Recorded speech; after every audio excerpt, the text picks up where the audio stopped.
Whatever our personal views, the time has come for us all to be honest and open with Turkey, a country that has seen remarkable economic growth thanks to increasing economic freedom, under a governing AK party that has married together Islam with democracy and economic liberalisation.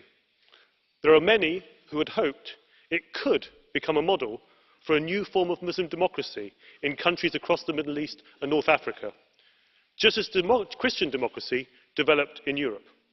And I am confident that many members of the AK party still share this vision. But we all have concerns over the actions of President Erdogan.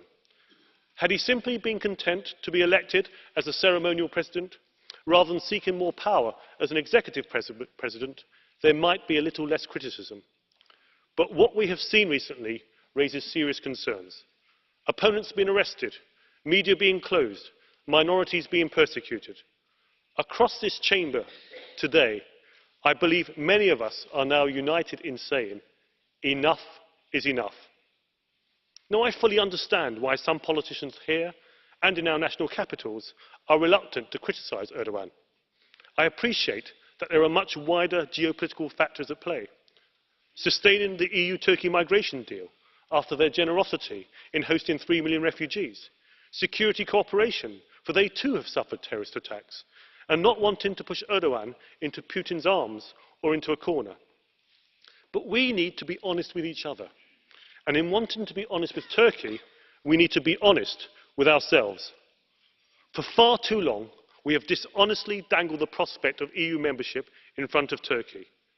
And you and I know there are so many reasons why it may not happen in our lifetimes.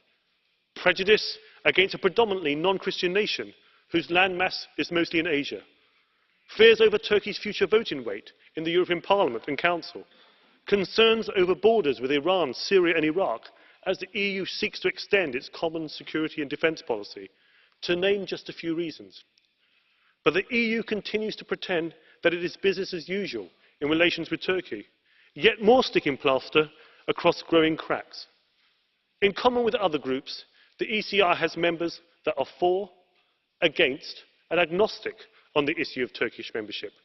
But we can all see that the current relationship is not working. So instead of business as usual, let us build a new relationship based not on false promises, but on honesty. Let us build a new relationship based not necessarily on EU membership, but on real cooperation.